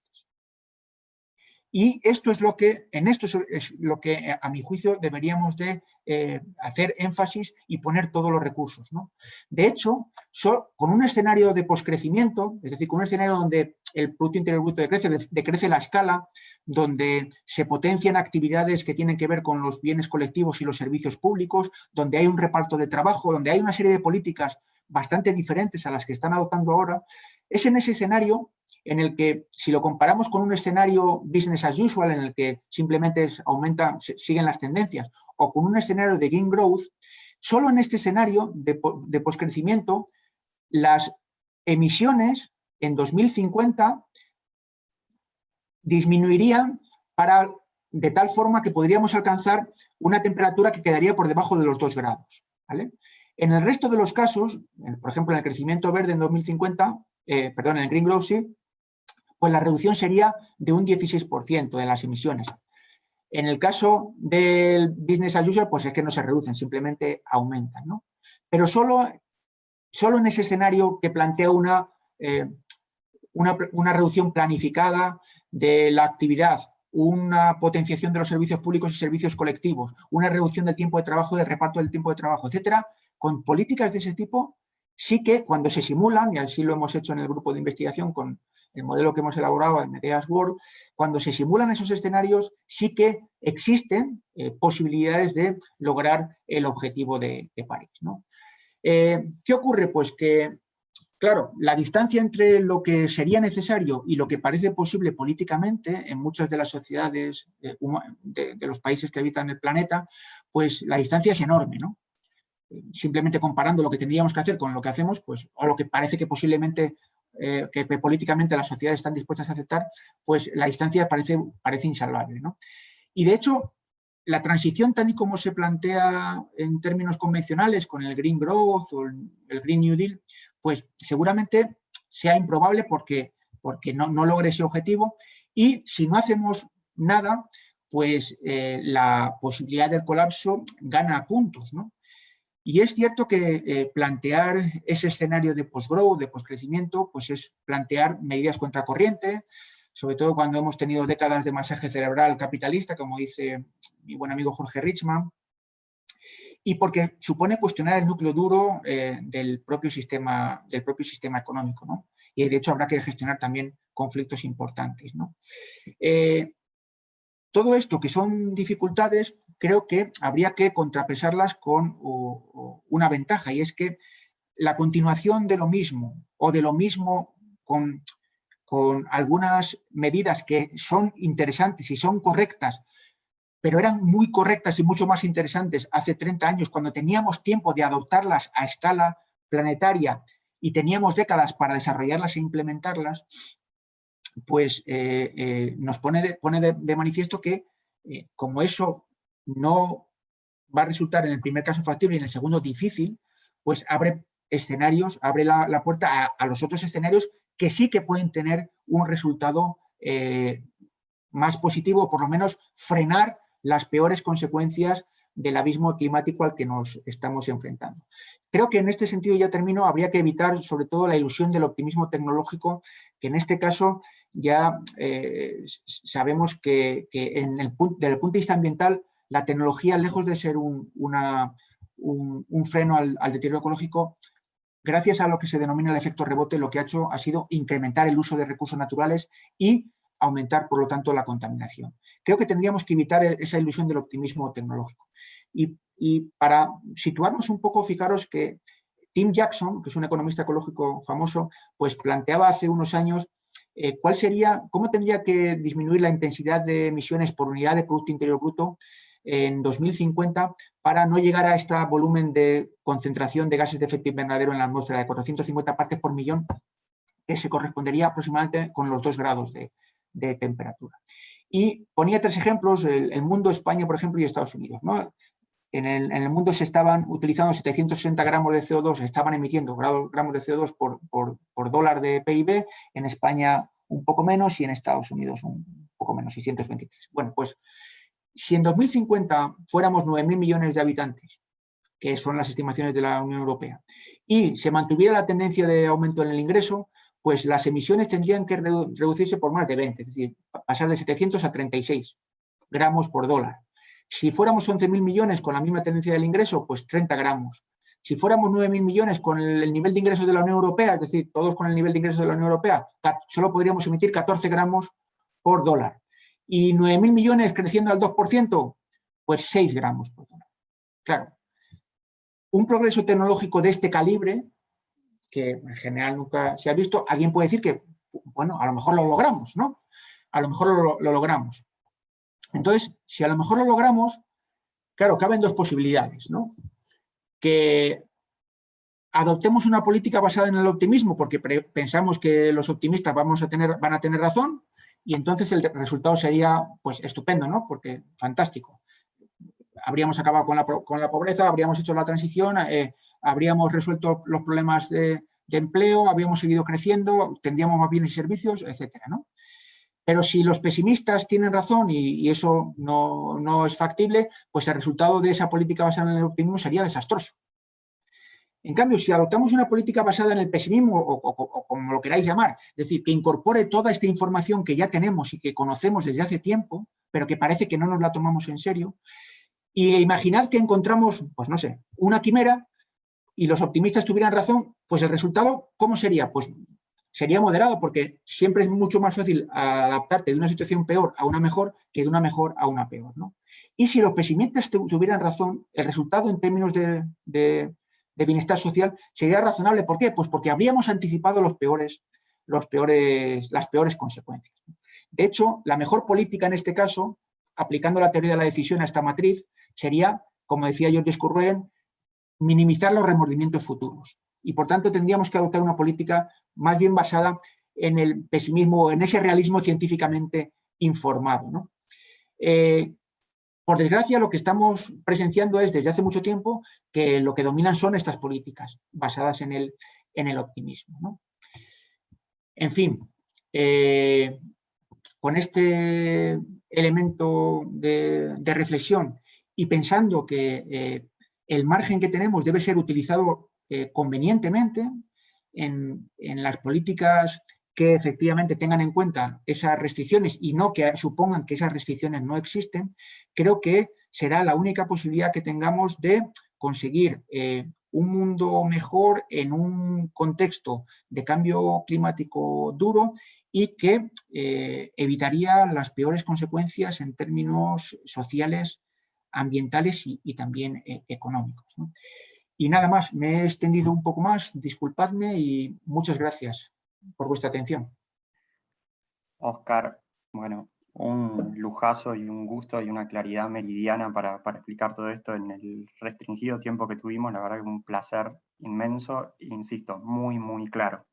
Sobre lo último que dijiste, solo una idea que también es uno de los principios básicos de toda la ciencia ambiental y digamos, de lo que impulsamos la protección de los entornos naturales, que es el principio precautorio. Más que optimismo o ser negativo, es simplemente la implementación del principio precautorio. Así que acá te quiero hacer simplemente una consulta y mientras tanto vamos habilitando que la gente levante la mano para que hagan las consultas que vayan surgiendo. Ahí la duda que tengo es sobre esta posibilidad de generar el cambio a sabiendas, por ejemplo, de que Georges Courroyen, quien nombraste y padre de la bioeconomía, digamos, planteó el programa bioeconómico mínimo hace décadas ya. Y ya estaba bien claro cómo era el camino. Y lo mismo Schumacher cuando plantea lo de la tecnología intermedia para ver cuál era el camino para mantener medianamente el desarrollo dentro de los límites planetarios. Y a pesar de que todo eso se sabe, evidentemente no se logran los cambios. Entonces ahí en este contexto de convulsión global, con grandes movimientos, mañana aquí en Argentina y en otras partes del mundo va a haber una movilización por el cambio climático y demás, mi consulta era si alcanza con el análisis digamos, y el pensamiento dentro de las diferentes lógicas económicas para generar el cambio, o si, dos cuestiones, tiene que ser motivado por una participación democrática masiva que se vuelque a las calles y genere los cambios desde abajo para arriba, o si la otra alternativa es que finalmente el cambio va a venir por imposición del contexto. Es decir, esta contracción que vos estás mencionando básicamente va a suceder porque vamos a llegar a ese límite y el cambio del sistema se va a dar por el peso mismo que va a generar el colapso sistémico. Entonces esa era una duda que tenía, cuál era tu percepción, si pensás eso, y por otro lado también, cuáles los diálogos existentes entre las diferentes escuelas alternativas a la ortodoxia económica, la economía feminista, la economía institucional, la economía ecológica, que estén juntando energías para trabajar en forma conjunta y verdaderamente ser una alternativa al mainstream económico. Así que te dejo esas consultas y tengo las manos acá levantadas de Federico. Si querés arrancar con esto y vamos con Federico. Pues la verdad, muy oportunas, Gonzalo. Esto ya daría para otra conferencia, ¿no? Y es cierto, y yo también me he hecho mucho esa pregunta, ¿no? Creo que respecto a la primera cuestión, creo que ya tenemos suficiente conocimiento científico bien asentado, incluso no solo ahora, sino como tú muy bien comentabas, pues ya en los años 70 y en los años 80, ¿no? Y las reflexiones tanto de Georges Courroux como de Schumacher pues lo ponían de manifiesto, ¿no? Creo que eso ya lo tenemos, sabemos bastante, sabemos mucho, y creo que para reorientar el estado actual de cosas necesitamos que la única posibilidad de lograrlo es con movilización social, o que esa movilización social cada vez esté más informada de conocimiento que ya tenemos desde hace mucho tiempo, ¿no? Y sinceramente creo que al final se están dando las dos cosas. Los ritmos son diferentes dependiendo de los sitios y de los países, ¿no? Pero se están dando las dos cosas. Se están dando procesos de participación democrática, y tú ponías de manifiesto lo de mañana, ¿no? Por abajo, y esos procesos están surgiendo en muchos casos en contextos muy duros, a veces, en contextos duros. Y de hecho, todo lo que ha sido la tradición del ecologismo de los pobres, por ejemplo, en Latinoamérica o inicial, también de manera potencial también en África, tiene mucho que ver con esto, con un contexto muy duro, con recibir las peores consecuencias de las actuaciones de terceros en un contexto ambiental muy, muy duro, y a la vez generando una participación democrática, pues en muchos casos envidiable, ¿no? De modo que seguramente a lo que vamos a asistir es a las dos cosas. O sea, necesitamos movilización para cambiar esto. Esa movilización tiene que estar informada. Existe el conocimiento para que esté informada y no digamos, cosas que no tienen sentido. Y esa movilización va a estar dominada por la participación democrática en contextos cada vez más duros. Ahí el peligro es que, dependiendo de los países, la reacción del contexto duro puede que no sea de participación democrática, sino que puede que sea un retraimiento de comportamientos autoritarios. O sea, que eso tampoco cabe excluirlo, ¿vale? Eso tampoco cabe excluirlo. Pero vamos, estoy de acuerdo contigo. Y respecto de los diálogos de la economía ecológica con otras corrientes heterodoxas en economía, cada vez están haciendo cosas más interesantes. Eso, mira, ya lo siento, pero bueno, tuve que cortar, pero en una versión inicial sí que había puesto un par de transparencias sobre eso, pero por no voy a extenderme. Pero efectivamente, además, hay muchas cosas en común. Hay cosas en común de la economía ecológica con la economía feminista. La economía feminista intenta visibilizar el papel de la mujer y la metáfora está del iceberg, ¿no? De lo que está por encima y lo que está por debajo. Pues eso es una metáfora que han compartido la economía ecológica y la economía feminista. Con la economía institucional, pues la economía ecológica tiene muchos elementos de contacto, porque las reglas del juego y el marco institucional puede hacer que una economía o que una sociedad arroje resultados insostenibles, injustos y ineficientes, o sostenibles, justos o eficientes. Entonces, eso nos lo ha enseñado la economía institucional. Con la economía marxista, pues también hay elementos de confluencia y algunas discrepancias, ¿no? También en el caso del crecimiento, pero yo, desde mi punto de vista, creo que una de las cosas más interesantes que han surgido en los últimos años ha sido la potenciación de esos diálogos entre enfoques económicos heterodoxos, y yo espero que, de hecho, vayan a más y seamos capaces de tener una mirada integradora, eliminando o dejando al margen sectarismos de otras épocas, que creo que nos ayudan poco a construir un discurso económico alternativo a la economía convencional. Pero sí, vamos, también me parece que es un camino que se está explorando y que tiene buenas perspectivas. Excelente, Oscar, muchísimas gracias. Y vamos entonces pasando la pregunta. Federico, estás primero, tenés que habilitar tu micrófono. Hola, gracias a todos. Bueno, en primer lugar, felicitar al equipo del Club de Roma por esta magistral exposición y convocarlo a Oscar. Así que felicitaciones. Oscar, también agradecerte a vos por la magnífica presentación que has hecho.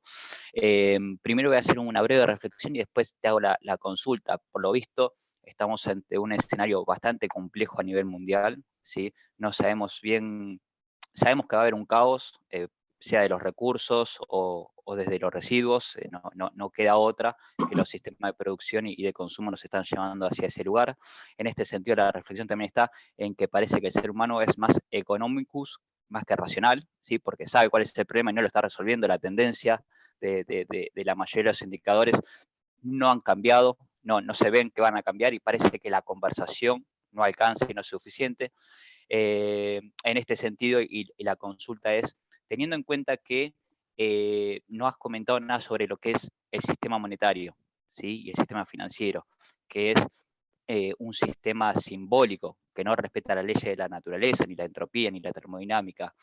Y teniendo en cuenta este sistema complejo, ¿cómo te imaginás vos? ¿Cuál es tu visión hacia futuro, pensando en un postcapitalismo o bien que sea la transición para, de alguna manera, lograr que este impacto que está teniendo el ser humano en la naturaleza se amortigue?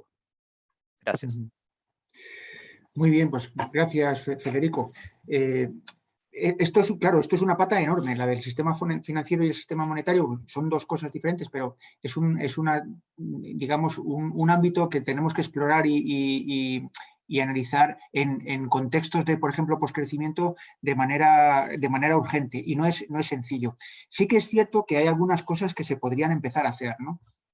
Por ejemplo, creo que el sistema financiero ha sido un elemento que ha exacerbado las peores tendencias del sistema económico en términos de deterioro ecológico. ¿Por qué? Pues porque el sistema financiero y los flujos financieros han servido como un mecanismo de apropiación y adquisición y de recomposición de la propiedad empresarial y de recursos naturales a nivel mundial impresionante. Es decir, las operaciones de fusiones y adquisiciones amparadas a su vez en operaciones financieras por ejemplo, de intercambio de acciones y de especulaciones sobre esas mismas operaciones, y además, por ejemplo, la forma en que esos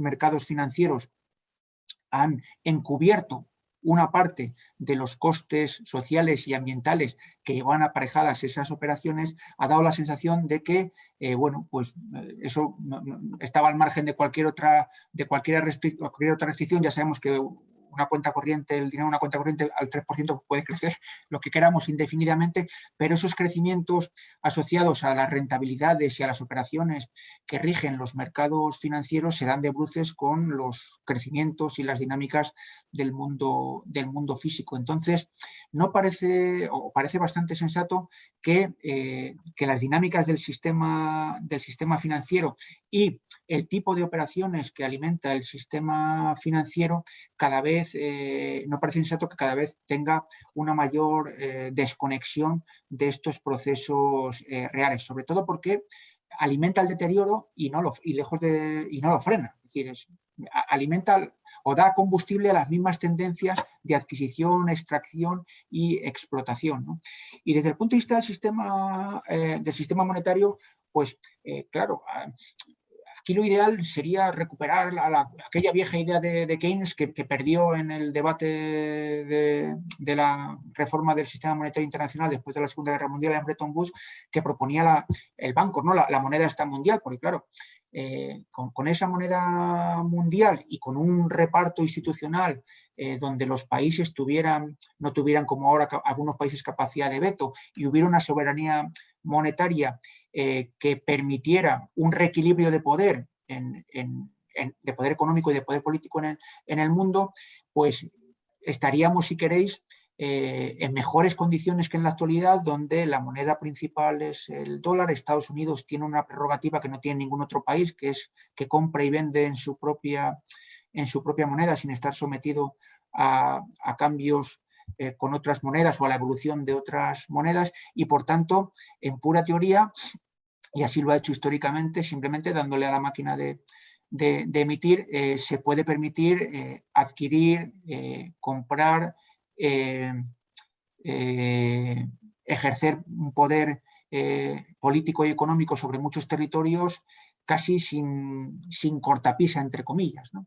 Entonces, ¿cómo hincarle el diente a estos dos ámbitos, al sistema financiero y al sistema monetario? Son si quieres, dos desafíos muy importantes para los que pues, tenemos de momento algunas ideas, pero que son una tarea pendiente. ¿Sí? Por serte así sincero, Federico, son dos grandes problemones. Vamos a tener que organizar otra conferencia solo para adentrarnos en este mundo. Tenemos tres más, Sheila, Javier y después Carlos Levington. Y Sheila, te pasamos la palabra.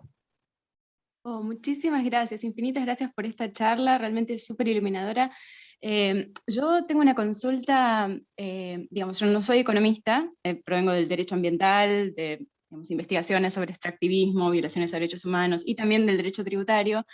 Y entre las, digamos, mi pregunta también tiene un poco que ver con la anterior de Federico, con el sistema financiero, digamos, y mi pregunta quizás tal vez es un poco más ingenua, algo que en mi maestría en Derecho y Economía del Cambio Climático muchas veces les hice a mis profesores, que tiene que ver con en qué medida es el propio sistema financiero, con la premisa básica de que uno tiene una cierta cantidad de dinero, la pone en el banco y dentro de una cierta cantidad de tiempo, dependiendo de la versión al riesgo, tiene más dinero. Entonces, esa premisa básica, y en un mundo que, digamos, empíricamente Piketty, entre otros, muestra los niveles crecientes de desigualdad, ¿en qué medida esa premisa básica del sistema financiero no nos va a llevar a un mundo de una mayor igualdad? Entonces, y por otra parte, para añadir como otra visión pesimista, pero de otra manera, en el sentido de al sistema financiero no le importa qué está detrás de ese crecimiento, sino que, digamos, si cada vez el agua vale más, o si se privatizan los recursos, y bueno, de hecho esta semana está teniendo lugar digamos, el foro sobre alimentación denunciado por los propios funcionarios de Naciones Unidas por haber sido organizado por las principales multinacionales. Entonces, ese acaparamiento de tierra, de aguas, de recursos que se está llevando a cabo hoy, digamos, hoy mismo, en esta misma semana, lleva a la preocupación de con este mismo sistema financiero, ¿en qué va a consistir ese supuesto crecimiento económico? ¿No? Donde el agua aparece en la bolsa, cotizando en bolsa, entre otras cuestiones. Entonces, bueno, en esa, o sea, la pregunta acerca de eso, bueno, igual surgen muchísimas otras preguntas como para continuar, así que muy, muy, muy, pero muy agradecida por la claridad. Y pues, sí. Sí, gracias Sheila, sí, vamos, que tienes razón. De hecho, el sistema financiero es un mecanismo, y ha sido tradicionalmente un mecanismo generador de desigualdades. Esto se ve claramente cuando se analiza la distribución de la riqueza de los hogares, por ejemplo. Los hogares tienen dos tipos de riqueza: riqueza financiera y riqueza real, en viviendas, etc. Pues mientras que la riqueza real, los niveles de desigualdad son importantes, pero digamos que son menores. En el caso de la principal elemento de desigualdad viene por la riqueza financiera, donde claramente el grueso de los más ricos tienen el grueso de su patrimonio en riqueza financiera, y daos cuenta que al final tanto el dinero, que es un activo financiero, como las acciones, los títulos, son derechos de propiedad sobre el acceso y que permiten la apropiación de recursos o bienes. Entonces, cuanto peor esté distribuido ese dinero, esos activos financieros, que al final son derechos que te permiten apropiarte de activos o de bienes, cuanto peor esté distribuido, pues mayor será la desigualdad. De hecho, ahí una de las cuestiones importantes es que en la actualidad, por ejemplo, los mecanismos por los cuales se genera dinero, se genera ese derecho de adquisición de bienes y servicios y de activos en las sociedades, pues lo que en general se considera dinero legal, billetes y monedas que emiten los bancos centrales, eso es una mínima parte del dinero que mueve la economía. El grueso del dinero que mueve la economía es dinero bancario, ¿de acuerdo? Son los bancos, a través de la concesión de créditos, que a su vez esa línea de crédito se la abre el propio Banco Central, las que inyectan el grueso del dinero que mueve la economía a través de los sistemas de créditos y de depósitos. Y la posibilidad de que un país gane soberanía monetaria, pues tiene bastante que ver con los mecanismos de creación de dinero en esas economías. Y en la actualidad el grueso del dinero se crea a través de mecanismos que son privados. Por eso, cuando en muchos casos se plantea la importancia de la banca pública, es porque se quiere hacer regresar a la sociedad esa capacidad de generar medios de adquisición y apropiación de bienes y servicios de la riqueza colectiva, que al final se ha generado colectivamente. Daos cuenta que en la producción de bienes y servicios concurrimos todos ayudamos, pero luego la capacidad que se tiene para comprar, adquirir, disfrutar esos bienes y servicios está muy relacionada con la distribución de los medios para adquirir esos bienes y servicios. Y esa distribución es completamente desigual. Por eso cuando se plantean los ejercicios de solicitar o de pedir o de reclamar banca pública y mecanismos públicos de generación de dinero en las economías, básicamente lo que se pretende es eso, es un mecanismo básicamente de democracia directa, pero ahora estamos justo en lo contrario, ¿no? Estaríamos justo en lo contrario. Buenísimo, Oscar, muchas gracias. Últimas 2 preguntas, que ya estamos pasaditos 10 minutos y hacemos un cierre nomás. Javi. Gracias, Gonza. Bueno, Oscar, primero que nada, gustazo escucharte, un placer poder participar de este espacio y agradecer al club por generar esto, son discusiones que quizás son muy importantes que empecemos a tener, empecemos a reflexionar, podamos encontrarnos también aquí para poder intercambiar. Yo voy a hacerte 2 preguntas cortitas, porque es como muy concreto frente a tu visión. Cuando hablabas del tema de los combustibles fósiles y la inevitabilidad de que es imposible transicionar directamente a las renovables automáticamente, digo, como una transición directa, y planteabas que hay un techo para explotar tanto el carbón como el gas como el petróleo. Lo que se me vino a la reflexión es el gas tiene un impacto en emisiones de gases de efecto invernadero, la mitad del carbón y casi 2/3 del petróleo. Entonces, ¿no sería una buena estrategia hacer una transición rápida hacia el gas me imagino, ¿no? Como parte del acuerdo es, ok, que haya una transición de carbón y de gas, de carbón y de petróleo al gas, con un compromiso de renovable, ¿no? Pero que eso esté planificado, más allá de los NDC, una transición, porque digo, ahí es donde tenemos un foco brutal de gases de efecto invernadero. Y esto se conecta con la otra reflexión, y te la tiro para ver qué pensás. Parte de lo que se hablaba acá, ¿no? De lo que es tu planteo de cómo se explotan los recursos naturales. Acá en Argentina tenemos una cuestión de que los recursos hidrocarburíferos son de las provincias, ¿no? Entonces, ya ahí el Estado-Nación no puede hacer una regulación de las rentas de los recursos naturales y carburíferos. El tema de la moneda, del sistema financiero, todo eso está construido sobre un modelo de Estados-Nación. Y hoy tenemos un problema que es global, con impactos locales, que requiere una planificación global. Digo, parte de esta transición no debe ser también pensar modelos nuevos de gobernabilidad a nivel planetario. Y eso, obviamente, puede traer un montón de riesgos, pero también creo que es una manera de pensar más desde un modelo ecológico, de economía ecológica, el planeta como un todo. Esas 2 cositas. Gracias, Oscar. Gracias, Gonza. Pues muchas gracias, Javier. Sí, a ver, en el caso de los combustibles fósiles, hombre, siempre es mejor, si tenemos que utilizar un combustible fósil, siempre es mejor utilizar, obviamente, y en eso te doy la razón, el que menos emita, ¿no? Y en este caso, el gas, si nos ponemos a comparar con el carbón y el petróleo, pues claramente, ¿no?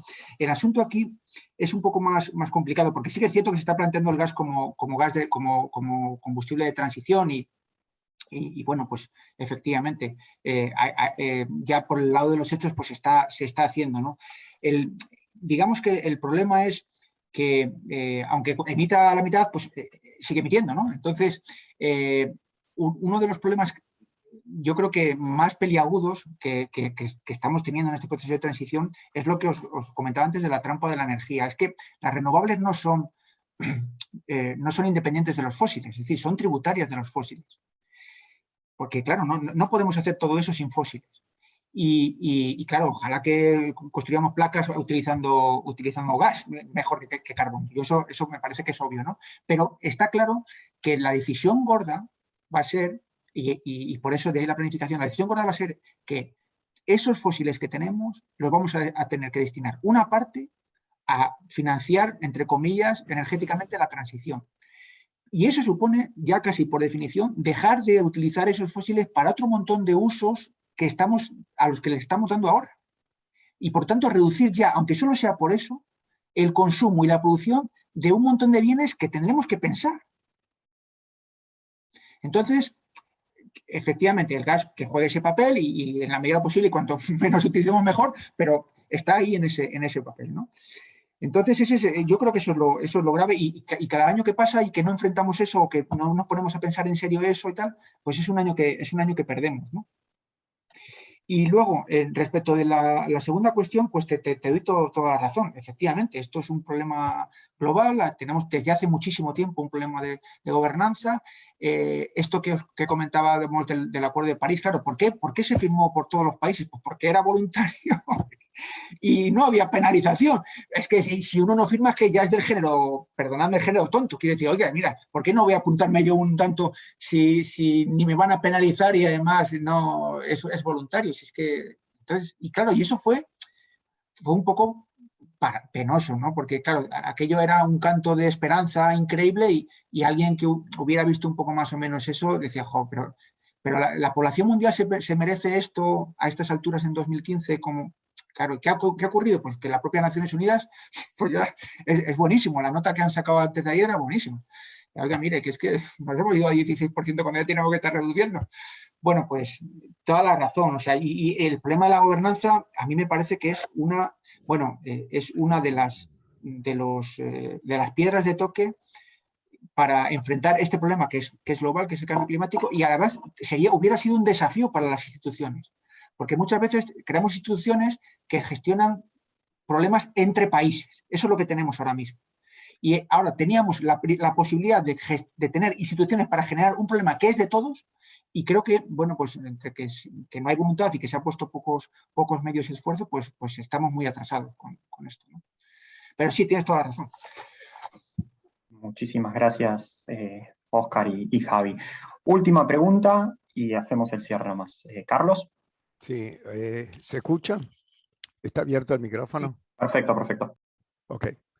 Bueno, primero felicitar a Óscar, a Gonzalo por la organización. Excelente, brillante toda la exposición y sumamente útil.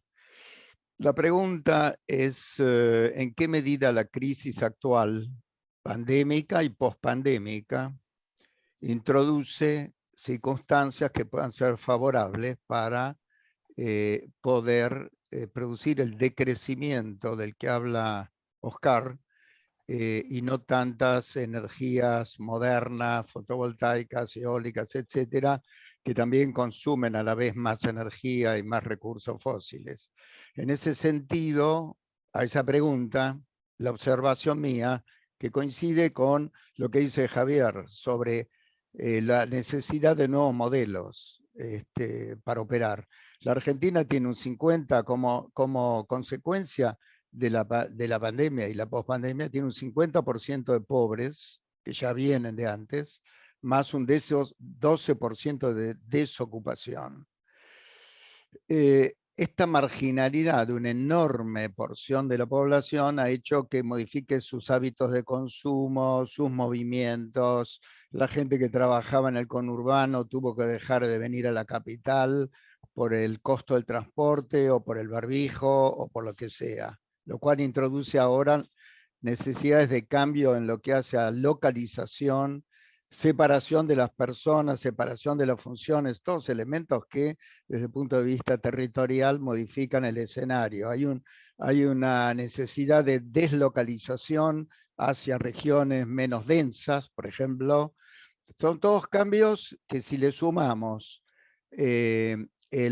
la reducción enorme del consumo de este 50% de población de clase media que ahora bajó en el nivel social, se abren oportunidades para introducir modelos alternativos. Esos modelos alternativos, por lo que vemos acá en el sur, tienen que ver con cómo y quiénes van a reparar los ecosistemas dañados por el neoliberalismo como sistema hegemónico, y cómo se va a reparar y recuperar la biodiversidad. En última instancia, las pandemias y los virus son consecuencia de que la biología que estaba bien y confortable en sus escenarios y bosques fue rota por la necesidad de ampliar los campos de la soja, del trigo y del maíz y cortar los árboles. O sea, que hay una serie de efectos concatenados que terminan produciendo este hecatombe en el planeta. Entonces, es la oportunidad, la pregunta, vuelvo al principio, es la oportunidad para repensar otro sistema en donde la cooperación humana esté en la agenda fundamental. O sea, tenemos todo a favor de pensar que sí es posible, pero todas las cosas pueden ir para bien o para mal. Así que todo depende de cómo se identifique el problema y la solución, ¿no?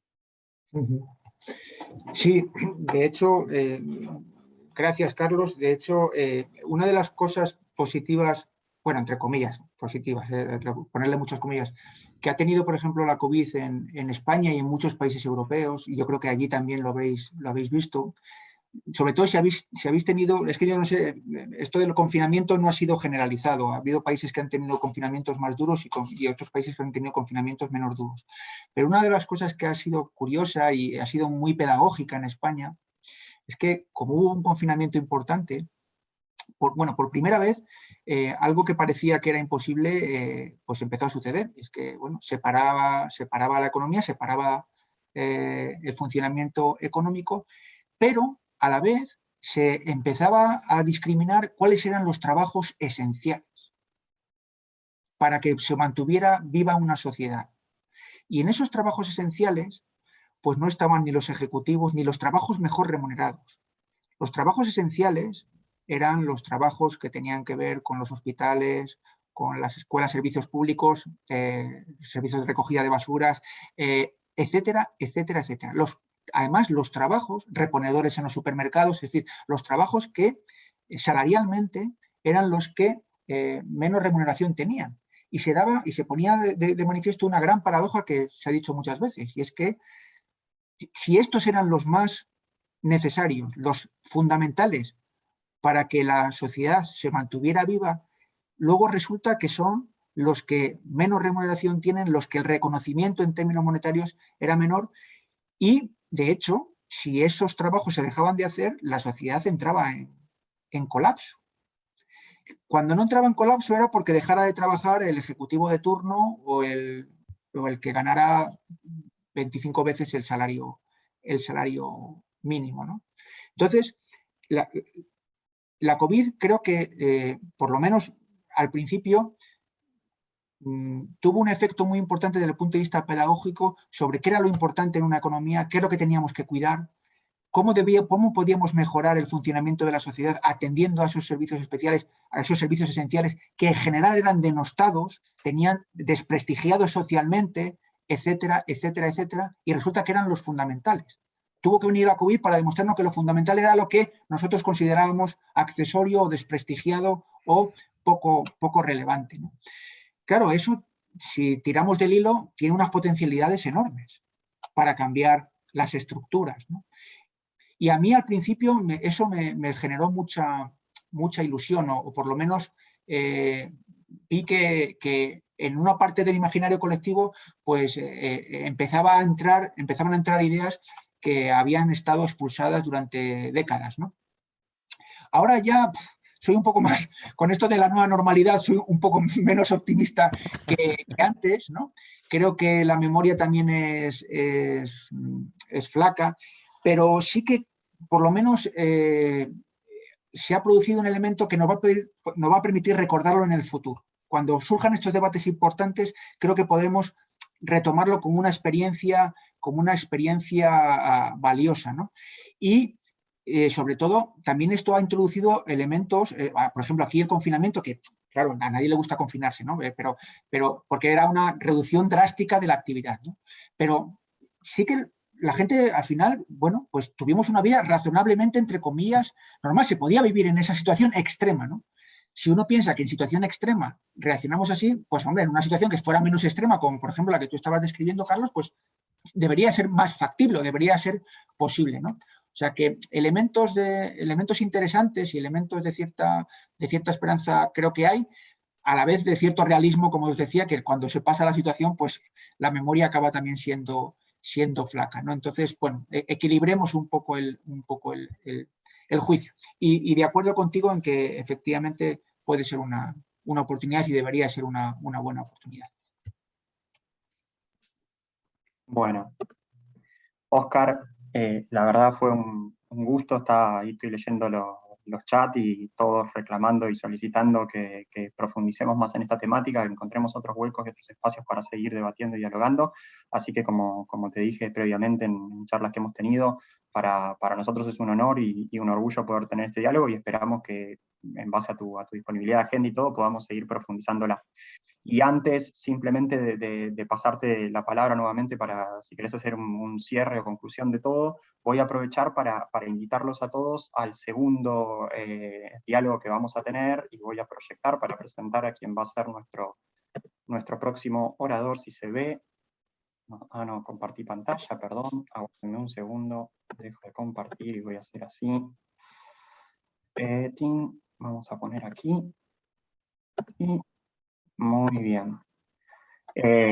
Bueno, vamos solo para reforzar alguna idea, por quien si acaso no conozcan a Enrique Leff, gran parte del trabajo que vamos a estar haciendo en este ciclo de conversaciones es, como decía al principio, profundizar sobre la parte más de base, incluso epistemológica también de todos los problemas que estamos enfrentando, para salir de los abordajes más tradicionales cuando se habla de las temáticas ambientales. Y uno de los referentes más importantes, al menos desde mi perspectiva particular a nivel latinoamericano, es este señor que están viendo aquí, que se llama Enrique Leff, porque aportó y aporta muchísimo para repensar las racionalidades de sus bases más filosóficas. Así que el próximo 17 de noviembre, agéndenselo, luego vamos a estar compartiéndoles la invitación por correo electrónico, vamos a tener un diálogo con Enrique Leff. Y voy a leerles muy breve parte del CV de Enrique y invitarlos a todos, para quien no lo conozcan, que empiecen a hurgar un poco en sus trabajos y en sus aproximaciones, porque realmente va sobre las bases bien filosóficas del problema que estamos enfrentando y también pone en valor mucho del pensamiento latinoamericano para generar una nueva racionalidad, una racionalidad ambiental. ¿Sí?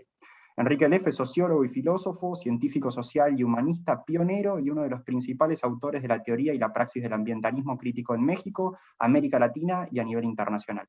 Doctorado en Economía del Desarrollo de la Universidad París I de la Sorbonne, en Francia, y doctor en Filosofía de la Ciencia de la UNAM en 2017. Es investigador titular del Instituto de Investigaciones Sociales y profesor de la División de Posgrado de la Facultad de Ciencias Políticas y Sociales de la UNAM. Fue coordinador de la Red de Formación Ambiental para América Latina y el Caribe del Programa de las Naciones Unidas para el Medio Ambiente y coordinador de la oficina del PENUMA en México. Así que los invito, insisto, muy cálidamente a todos a que no se pierdan el diálogo que vamos a tener con Enrique. Y sin más, vuelvo, Óscar, a vos para darte las palabras de cierre y sin antes también volver a agradecer profundamente tanto todo tu tiempo como el de todos los que se sumaron hoy a este primer diálogo. Óscar.